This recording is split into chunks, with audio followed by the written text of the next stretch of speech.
adolatli imomdir. Imom birodarlar bir masjidning imomi emas. Imom islomiy istilohda Allohning hududlarini bajaruvchi valini imom deyiladi.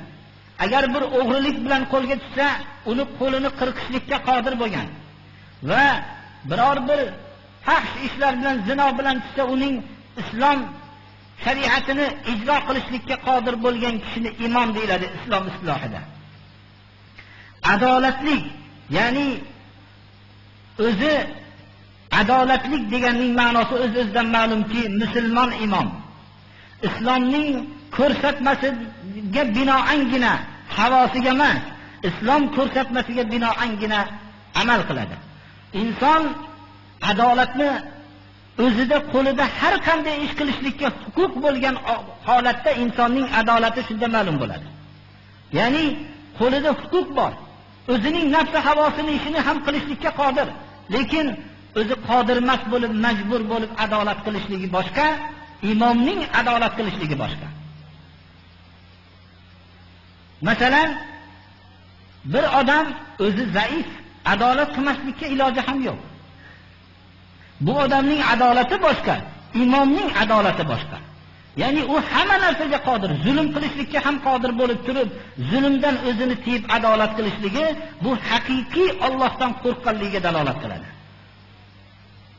Shuning uchun ham tavozu zinek mardon neko'z, gadogar tavozu kunat qo'yo'z.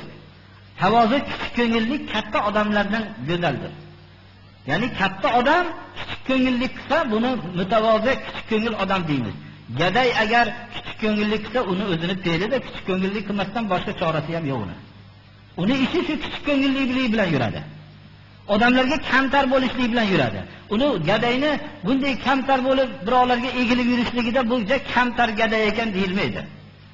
Ammo o'zi hurmatli bo'lib turib, o'zini kichik sanollasa, mana bu odamni kichik ko'ngil, kamtar odam deyiladi. Shunga o'xshagan adolatni kim adolat qilmasdan boshqa iloji yo'q. Bunaqa odamni adolatli deyilmaydi. Shuning uchun bu hadis sharifda imamun adilun deb qayd qilinyapti. Rajulun adil emas, mutlaq adolatli emas. Qo'lingizda huquq bor. Huquq bo'lib turgan vaqtda adolat qilolgan kishi Allohning soyasida, Alloh soyalantirib turadi uni. Wa shabun nasha'a fi ibadatillahi azza va jalla. Ikkinchi baxtlik toifa Alloh azza va jallaning ibodati bilan ulg'aygan yigit. Shabun kalimasi umumiy kelganda hadis shariflarda shabun va shabbah kelaveradi. Ya'ni o'g'il qizlar, yigit va qizlar. Havasga berilgan, butun narsa havoga beriladigan soatlarda Allohning ibodatida, Allohning buyrug'ini ijro qilishlik bilan o'zining hayotini mashg'ul qilgan yigit va qizlar Allohning soyasida, Alloh ularni soyalantirib turadi. Qariganda Allohning ibodatiga xohlasa ham, xohlamasa ham burilib qoladi. Qabr ko'ziga ko'rinib qoladi, birodarlar. Hech bo'lmasam qabr ko'rinmasa, mahalladagi xudoylar ko'zga ko'rinib qolib namoz o'qib qoladi. Ana bu narsalar mahallada xijolatli qo'lga o'tib, shu bo'lmasa shu ibodat qila boshlaydi. Ammo yigitlik va qizlik davrlarida Alloh subhanahu va taolodan haqiqiy qo'rqqan odamlargina suvaga Allohning ibodati bilan shirkdan ehtiyot qilishlik bilan fi ibodatillah kalimasidan biz tushunaylikki, Allohning ibodati inson bilan jinni Alloh subhanahu va taolo faqat o'zigagina ibodat qilishlik uchun yaratgan edi. Va ma xalaqtul jinna val insa illa liya'budun. Mana shu maqsad yo'lida yigitlik davrida o'zining hayot yo'nalishini to'g'rilab olgan. Unday safsatalarga, har xil zalolatlarga berilmagan. Allohning yakka ibodati, o'zining ibodati bilan suvaga qatgan yigit va qizlar Allohning soyasida bo'ladi. Va rajulun qalbuhu mu'allaqun bil masajid. Qalbi masjidga bog'langan kishi. Masjid tavhid va Allohning yakka ibodatini ta'lim beradigan joy bo'lganligi uchun birodarlar, qalbini masjidga bog'lagan kishi jamoat namoziga e'tibor berib, butun qalbini bog'lagan kishi Allohning soyasida Alloh soyalantiradi. Rasululloh sallallohu alayhi va sallamning masjidlari Abu Bakr radhiyallohu anhu, Umar ibn al-Xattobdek kishilarni va hamda Abu Ubaydadek qo'mondonlarni va Abu Dardoga o'xshagan hakim kishilarni, Abdulloh ibn Abbosdek Qur'on mufassirlarini, hamma zotlarni tarbiyalagan shu oddiy kichkina masjidlar edi. Shu masjidda tarbiya topishgan edilar.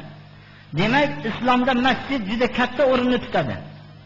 Bu o'rinni musulmonlar tushunmasa ham, musulmonlarning dushmanlari yaxshi tushunishgan tarixda.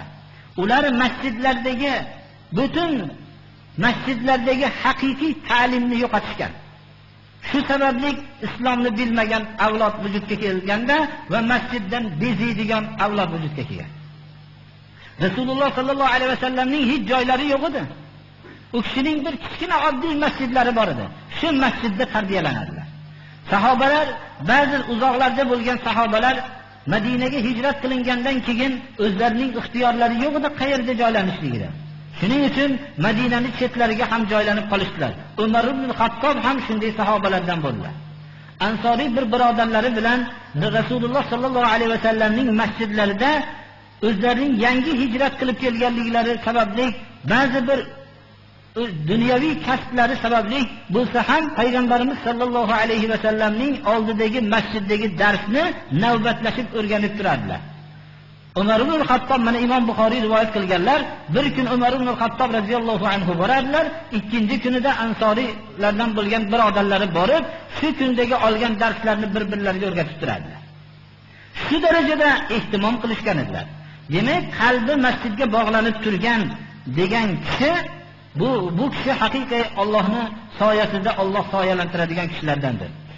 Endi masjidlarning buzilib qolishligi, masjidlardagi haqiqatning yo'qolishligi u masjidning aybi emas, birodarlar. Masjiddagi kishilarning aybidir. Shuning uchun biz agar masjiddagi ayblarni bilsak, masjidni isloh qilmoqligimiz kerak. Isloh degani u yerni tuzatib, devorlarni tuzatish degan ma'nodagini tushunilmasin.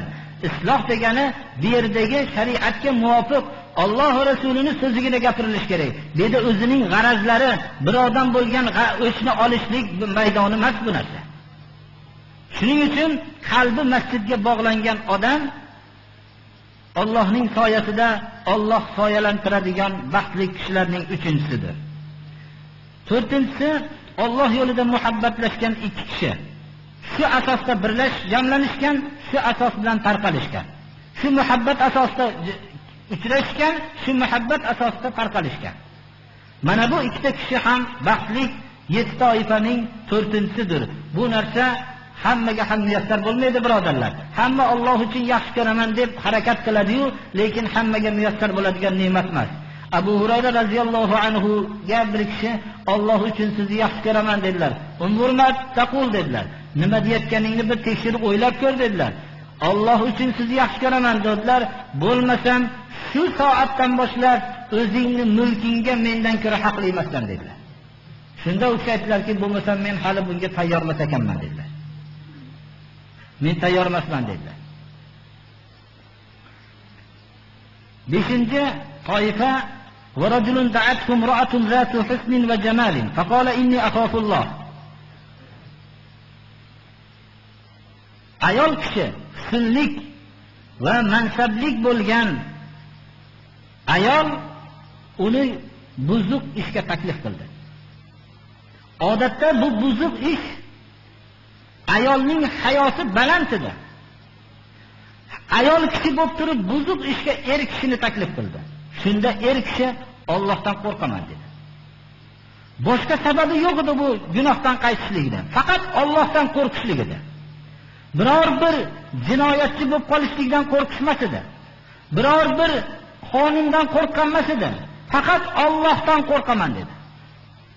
Bu gunoh ishni qilishlikdan Allohdan qo'rqaman dedi. Mana bu kishi ham Allohning huzurida turishlikdan qo'rqib فمن خاف مقام ربه ونهى النفس عن الهوى فإن الجنة هي المأوى. Rabbining huzurida turishlikdan qo'rqib